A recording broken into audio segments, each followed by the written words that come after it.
Gaya ni Natalie, naging super hot topic din ng idol judges ang sunod-sunod na performances ng iba pang Kitty hopefuls. Gumanon siya ng dulo eh. Gumanon siya eh. Medyo nagulat din si Mayor actually. Nagulat. Hindi, magician. Magician siya Gumanon ngayon. siya.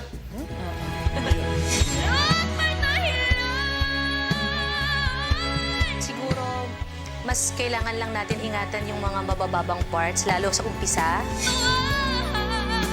May mga konting flats or medyo konting sabit, but parang sa akin forgivable na. Tayong mga parts na talagang dapat andito pero medyo nakulangan. Minsan naman medyo sumobra. Para kang bisikleta na yung tipong linisin lang ng konti, ang sarap dalhin sa labas sa kahit anong. At sana, yung ginawa mo ngayon ay sapat na para makatuloy ka dun sa susunod na round. Thank you po.